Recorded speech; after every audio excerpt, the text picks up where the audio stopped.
By the winter of 1891, the freight trace east of the Bitterroots had become a graveyard of snow. It had swallowed so many lives that men no longer bothered to count. They simply waited for the spring thaw to collect the bodies. Pierce Halbrook, a 38-year-old freighter, had no illusions about that brutal reality as he coaxed his battered wagon across the exposed ridge. 5 days had passed since he left the ruined silver camp at Garnet Basin, leaving behind the frozen grave of a wife he had sold everything to save, only to fail. His worldly possessions now amounted to an old horse named Brim, a shredded oil tarp, and a rotting wagon on the verge of collapsing into splinters. His destination, his cousin's ranch in the southern valley, lay another 50 mi away. But any hope of survival suddenly withered when the northern sky shifted. It did not darken. It flattened, pressing down on the world like a slab of cold, deathly iron. Brim stopped before Pierce touched the reins. That was the first warning. Not the clouds, not the snow, the horse. The old animal planted his hooves in the frozen grass and lifted his head toward the north. His ears went forward, then flat. Pierce felt the stillness next. The wind did not ease away. It vanished as if the whole ridge had taken one hard breath and held it. He had lived long enough in mountain country to know what that meant. When winter air went dead still, it was not mercy. It was being pulled somewhere else. Pierce stood on the wagon seat and looked north. The storm wall stretched across the whole horizon. Black at the top, gray at the bottom, and under it, snow was already moving sideways along the ground. He had less than 2 hours, maybe less than one. There was no cabin close enough to reach, so he did not whip Brim forward. He climbed down, placed one gloved hand against the horse's neck, and stood still until Brim's breathing slowed. Then Pierce looked at the land around him, the slope, the ridge line, the old snow drifts, the black basalt outcrops to the southwest. He was not looking for a roof. He was not looking for trees. He was not looking for fire. He was looking for walls, and after a long moment he led Brim off the freight trace toward the dark stone bluffs. The first hollow faced too far north. Wind would roll straight into it once the blizzard reached the ridge. The second was deeper, but the opening spread too wide across the front. Too much empty space, too many places for moving air to reach inside. Pice kept walking. The third hollow stopped him. It sat low in the basalt bluff, maybe 15 ft across at the mouth, with thick black walls curving inward beneath a shallow overhang. The stone floor inside was dry. No drifted snow, no cracked shelves above, waiting to fall loose in the cold. Most important of all, the opening turned slightly away from the northwestern wind that was coming over the ridge. It was not a cave, barely more than a wound in the rock, but Pice looked at it and saw something different. 3 walls already built. For the first time since the sky had changed color, he felt the smallest shift inside his chest.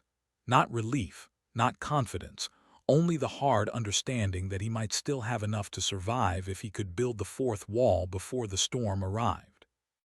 Years earlier, before Garnet Basin, before Clara's illness hollowed out his savings one payment at a time, Pice had worked mountain freight bridges under a repair foreman named Amos Vaughn. One winter night near Elk Creek Pass, Amos made the whole crew stand beneath a bridge deck patched with canvas and warped pine planks while snow blew across the canyon above them. The old foreman lit a lantern and held it near a narrow crack between 2 boards. The flame barely moved. The smoke did. It slipped through the gap in a thin gray stream and vanished into the dark. Amos watched it for a moment before speaking. "Cold ain't the thing killing men. Moving air is a room don't freeze all at once. It leaks to death," carrying that hard one lesson back into the present. Wind did not need to break a shelter apart. It only needed one opening, one seam, one crack, one place where moving air could slip through and carry warmth out faster than the body could replace it. Pierce looked back toward the hollow beneath the basalt overhang. Then he turned toward the wagon sitting alone on the ridge. The left axle had been cracked since Deer Lodge crossing. The sideboards were warped. One wheel leaned crooked on the hub. The oil tarp hung torn loose along one edge. A trader in Garnet Basin had looked at the whole thing and called it a pile of lumber waiting to collapse. Pierce did not see lumber. He saw the 4th wall. And standing there beneath the flattening sky, he understood something else with equal clarity. Before the storm ended, he would have to tear apart the last thing, still connecting him to the life he had before Clara died. Pierce climbed back onto the ridge as the northern sky closed over the valley. The storm wall had swallowed most of the daylight now. What remained carried the dull gray color of forged steel left too long in ash. He went straight to work. Front axle first, then the rear pins, then the tongue brace. Frozen hard against the frame. The iron fought him every inch of the way. One cotter pin refused to move at all. Pierce spent nearly 3 minutes hammering at it with numb fingers while the cold bit deeper through his gloves and into the bones of his right hand. The first gusts returned then, not full wind yet, just short bursts of cold air moving across the ridge like the breathing of some enormous animal still gathering strength before the charge. At last, the brace snapped loose. The wagon frame dropped flat into the snow with a deep cracking sound that reminded Pierce of old house timber splitting under too much winter weight. Then he tied the rawhide rope across his shoulders and began to drag. The wagon bed tore across the frozen ground inch by inch. Its broken edge kept biting into crusted snow and buried stone beneath the drifts. More than once, the whole load twisted sideways, hard enough to nearly wrench Pierce off his feet. Brim tried pulling beside him at first, but a distant roll of thunder snow sent the old horse jerking backward against the traces in panic. Pierce cut the animal loose before it overturned the entire frame. After that, he dragged the weight alone. The rope carved through his coat and tore skin beneath it. Blood filled the back of his throat each time he coughed into the cold. Behind him, the storm spread wider across the north until it seemed less like weather and more like a second night rising over the mountains. By the time the wagon finally slid beneath the shadow of the basalt overhang, Pierce nearly collapsed beside it. The hollow was barely wide enough. Pierce dragged the wagon bed across the mouth of the basalt opening until it covered the deepest part beneath the overhang. The warped sideboards faced outward now, like the wall of a river barge run ground in the snow. It was not enough. The wagon covered the center, but narrow openings still remained on both sides, where the wind could cut straight through the shelter once the storm reached full force. Pierce ignored the pain in his shoulders and pulled the torn oil tarp across the upper gap. He drove wagon pegs through frozen leather straps with the butt of his hammer, then wedged heavy basalt stones along the tarp edge beneath the rock overhang to hold it down. The first real gust struck before he finished. The tarp exploded outward with a crack sharp enough to sound like rifle fire. The whole structure shuddered. One leather tie ripped free from its peg and snapped wildly against the wood. Pierce lunged forward and climbed onto the wagon frame while the wind strengthened around him. His right hand had gone nearly numb now. He could barely feel the rope as he forced the knot tight again. Below him the hollow groaned with moving air and for one brief moment balanced above the black opening with the storm bearing down across the ridge. Pierce understood exactly what would happen if the next knot failed. The shelter would stop being a wall. It would become a funnel. Then came the seams. Pierce moved along the shelter on his knees, working by touch as much as sight. Now the light outside had faded into that strange iron-gray color that came before the worst winter storms. Wind pressed and hissed against the wagon boards, while loose snow raced across the ridge above the hollow. He stuffed dry sage brush into the openings first, then strips of old buffalo hide cut from a ruined harness blanket, then frozen mud scraped from beneath the basalt wall and packed hard into the lower gaps where the wagon frame met the ground. Every seam mattered. Every crack mattered. The storm did not need the whole shelter open. It only needed one place where moving air could slip through and keep moving. A thin draft suddenly sliced across the side of Pierce's neck from beneath the wagon bed. The cold hit like a knife blade. He froze instantly and turned toward it. There, a gap no wider than 2 fingers, where uneven ground dipped beneath the warped wood. That tiny opening was enough. Wind poured through it in a narrow, invisible stream, cold enough to strip heat straight through wool and skin. Pierce dropped to both knees and clawed frozen dirt loose with bare hands.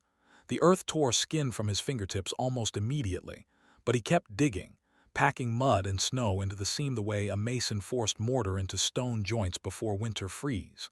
Again, more dirt, more snow crust, more sage brush. He pressed the mixture flat against the wagon edge until the draft vanished completely. Then he stopped and looked around the hollow. No daylight remained.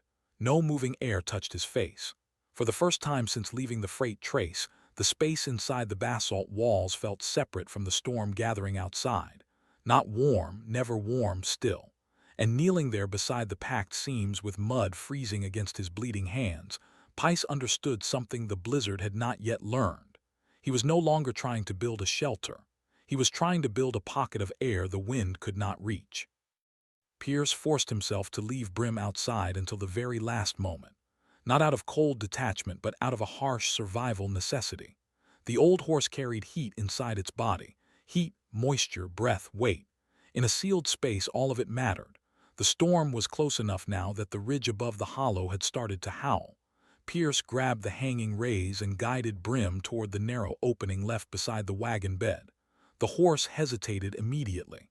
Its nostrils widened. Warm breath rolled into the freezing air and heavy white clouds. Another gust slammed across the basalt ridge overhead. Brim panicked. "Easy, boy." The horse lunged sideways into the wagon frame hard enough to shake the entire shelter. Wood groaned.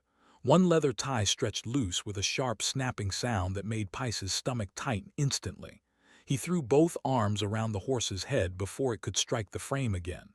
For several long seconds, the hollow became pure chaos.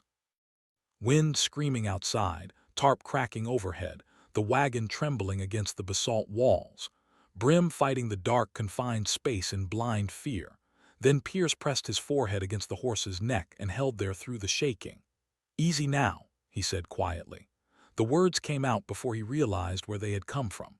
Clara used to say them every winter morning while brushing frost from Brim's mane beside the old stable fence outside Garnet Basin. "Easy now." The memory passed through him and disappeared just as quickly as it came. Gradually, the horse stopped fighting. Its breathing slowed. The trembling eased beneath Pierce's hands. Only then did he guide Brim fully into the hollow. Afterward, Pierce sealed the last opening, a saddle blanket across the lower gap. Sage brush packed into the corners. Snow crust pressed hard into the seams until the edges disappeared into white. When he finally stepped back inside the cramped darkness beneath the basalt overhang, the shelter had become complete for the first time. Not strong, not comfortable, but closed. And inside that sealed pocket of still air, the sound of Brim breathing slowly filled the darkness like the last small proof of life left on the ridge. Darkness settled inside the hollow faster than Pierce expected. Not ordinary darkness, a sealed kind of darkness, the kind that came when snow, canvas, stone, and wood closed over the world from every direction at once. The smells inside the shelter thickened together in the cramped air. Cold basalt, horse sweat, wet leather, frozen mud packed into the seams by bleeding hands. Brim shifted once behind him, then went still again. Warm breath rolled slowly through the hollow and faded into the black. Pierce lowered himself against the stone wall beneath the overhang. For the first time since spotting the storm on the northern horizon, he could no longer see even the smallest piece of sky. There was no loose knot left to tighten, no seam left to pack, no board left to move into place. The shelter was complete now, and that meant the work belonged to the blizzard. Outside, the first deep impact of wind rolled across the ridge like distant thunder moving underground. Pice closed his eyes for a moment. Not in fear, not in prayer, only in exhaustion, because somewhere beneath the weight of the coming storm, he realized something he had not felt in months. After Clara's death, every day had become another attempt to hold together a life already coming apart piece by piece. But here beneath the basalt ridge with the fourth wall sealed against the mountain wind, there remained only one thing left to protect until morning himself. The blizzard did not arrive gradually. It hit the ridge. One moment there was only pressure building beyond the basalt walls. The next, the whole mountain seemed to absorb a single violent impact that rolled through the stone beneath Pierce's back like the collision of iron rail cars. He never actually saw the storm. Inside the sealed darkness of the hollow, he heard it instead.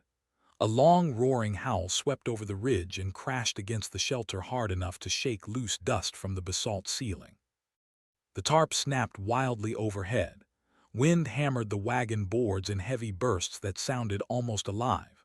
Snow dust forced itself through the smallest seams in thin white streams, twisting through the darkness like smoke from unseen fires. The pressure against the shelter became physical, not cold alone. Wait. It pushed against the fourth wall with such force that Pice could feel the wagon frame trembling beneath his boots.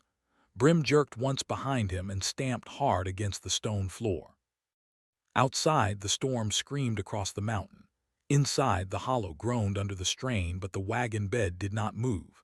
The basalt walls held steady. The tarp stayed anchored beneath the overhang, and slowly listening to the wind search along every seam and corner of the shelter. Pierce understood something about the blizzard that men often misunderstood. The storm was not trying to break the walls apart. It was trying to find a way inside. The temperature inside the hollow kept falling. Pice could feel the cold settling deeper into the basalt floor beneath him and creeping slowly through his boots, his coat, his stiffened hands. Frost gathered along the wagon boards while Brim's breath drifted through the darkness in slow white clouds. But the air itself had changed. The violent movement was gone. That was what mattered. Pierce had seen freight men freeze on mountain trails before. Most people imagined death came from cold alone. It did not. Men died when wind stripped heat from their bodies faster than blood and muscle could replace it. That was the real thief, not winter, moving air. Now the blizzard still screamed somewhere beyond the buried seams of the shelter, but it no longer flowed through the hollow, searching for skin and breath to carry away. The packed cracks held tight beneath the weight of snow and stone. The pocket of trapped air remained still around them. And slowly, sitting there beside the warmth coming off Brim's body, Pierce realized Amos Vaughn had been right all those years earlier beneath the freight bridge. A shelter did not survive because it stayed warm. It survived because the wind could no longer move through it. The longest part of the night began after the initial impact passed, not because the storm weakened, because it kept changing. A shrieking gust whipped across the ridge, blowing out one of the upper seams above the tarp with the sharp crack of snapping leather. Freezing air instantly poured through the gap. Pice climbed onto the wagon frame in pitch darkness, feeling for the loose strap with fingers gone nearly stiff from the cold. The knot slipped twice before he forced it tight again. Below him, Brim panicked as another thunderous gust rolled over the mountain. The horse kicked hard against the wagon bed. The entire shelter lurched. A ribbon of snow dust suddenly swept across the floor, a thin white stream of ice cold enough to burn exposed skin. Pierce dropped back down, tracking the draft through the dark by feel alone. He located the leak near the bottom edge of the frame and shoved packed snow into it first, then frozen mud, then scraps of old buffalo hide, forcing them deep into the crack like oakum cocked between ship planks. Outside, the blizzard kept hammering the ridge, but slowly something strange began to happen. Instead of slicing through the seams, the wind battering the rock face was inadvertently packing ice and powder snow into the gaps. Layer by layer, the cracks were sealing themselves shut. At one point, the hollow shook so violently that Pice wrapped both arms around Brim's head, pulling the trembling horse tight against his chest, while the wind shrieked savagely through the darkness. Then the terrifying moment passed. The space beneath the rock settled into stillness, leaving only the steady rhythm of their breathing. Hours passed beneath the basalt overhang. Pice could no longer measure time by anything but sound. Little by little, the storm began to change. The endless roaring outside had dulled around the edges. The force of the wind battering the shelter weakened. The tarp no longer snapped so violently overhead. The massive drifts piling up outside had risen, swallowing nearly the entire wall of the wagon bed. What should have buried Pierce had instead become his shield. The immense weight of the packed snow formed a formidable barrier, completely choking off the freezing drafts. The storm had essentially sealed the space into a thermal cocoon. The sounds of the blizzard grew strange and distant, muffled beneath the heavy snowpack. The hollow no longer felt exposed on the mountainside. It felt buried deep within the earth. And somewhere in that pitch-black stillness, beside the steady warmth of Brim's breathing, Pierce grasped the final truth about the shelter he had built. He had not defeated the storm. He had simply reshaped his world so that the storm was forced to slide around him instead of slicing through him. Pierce did not know how long he had slept. Time inside the buried hollow, who no longer moved in hours, only in breathing, in cold, in silence. He woke slowly to the sound of brim shifting somewhere beside him in the darkness, and to the absence of the storm, not complete silence. The mountain still creaked now and then beneath the weight of snow. Wind still moved faintly somewhere far above the ridge, but the great roaring violence was gone. It sounded like the world after something enormous had already passed through it. Pierce sat up carefully and reached out through the black. His hand touched wagon wood first, then frozen tarp stiff as sheet metal, then the basalt wall behind him. Everything was cold. Everything was rigid, but everything still held. Brim's flank gave off slow warmth through the horse's thick winter coat. Frost drifted from the animal's nostrils in soft white clouds that faded into the dark. Pierce pulled a strip of jerky from his coat and chewed it slowly. The meat had frozen nearly hard as oak bark. He washed it down with a few mouthfuls of water kept inside his coat through the night, so the canteen would not freeze solid. Then he sat still and listened again. No howl, no hammering wind, nothing searching along the seams anymore. In the exhausted, quiet beneath the mountain, Pierce realized this was the first night since Clara died, that he had slept without dreaming of coal smoke, medicine bottles, and the sound of winter coughing through thin walls. A thin line of pale light finally appeared along the frozen edge of the tarp. Pierce stared at it for several seconds before fully understanding what it meant. The storm had passed. He pushed himself upright slowly, joints stiff from cold and exhaustion, then began digging at the packed drift, sealing the shelter shut, first with bare hands, then with the broken handle of his old shovel. Snow collapsed inward in hard white chunks. Cold air spilled through the opening, but it came without violence now. When Pierce finally crawled out beneath the basalt overhang, the world looked erased. The freight trace was gone. The sage-brush flats had vanished beneath smooth white drifts. Even the ridge lines seemed softened into pale, curved shapes beneath the snowpack. Nothing moved. Brim climbed out behind him a moment later. The old horse stopped beside the buried shelter and breathed into the frozen morning. The white cloud hanging from the animal's nostrils stayed suspended in the motionless air like smoke from a chimney with nowhere to go. And standing there beneath the blank white silence left behind by the storm, Pierce felt something strange for the first time in months. The cold was still present, but it was no longer chasing him. Pierce turned back toward the hollow beneath the basalt ridge. The shelter had nearly disappeared. Snow had buried the wagon bed almost to the top edge. The oil tarp had frozen stiff against the drift until it looked less like canvas and more like another layer of pale stone sealed onto the mountain side itself. Every seam had vanished beneath packed snow.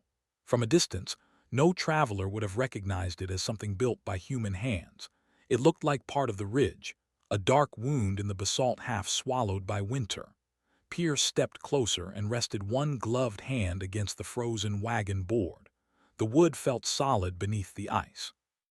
He remembered Eli Mercer laughing beside the freight yard in Garnet Basin and calling the wagon nothing but firewood waiting to collapse. He remembered Clara sitting on the same wagon seat during the last autumn before her sickness worsened, wrapped in a wool blanket against the evening cold, while Brim pulled them slowly through falling leaves outside town. Now that same wrecked wagon stood buried beneath snow after surviving a blizzard strong enough to kill men across the ridge. The cracked boards had held. The broken thing had become the wall between life and death. Pierce stood there for a long moment without speaking. Then he lowered his hand from the frozen wood, took hold of Brim's reins, and started south through the white silence. It took Pierce 4 more days to reach the valley ranch south of the Bitterroots. The storm had rewritten the country behind him. Along the trail, he passed abandoned freight sleds, half buried in drifts. One dead horse stood frozen beside a split-rail snow fence, its mane locked solid in ice, head lowered as if still searching for ground beneath the snow. Twice, Pierce crossed the tracks of recovery crews hauling bodies down from the higher ridges toward the settlements below. The blizzard had killed freight men all across the mountain routes. News traveled faster than survivors.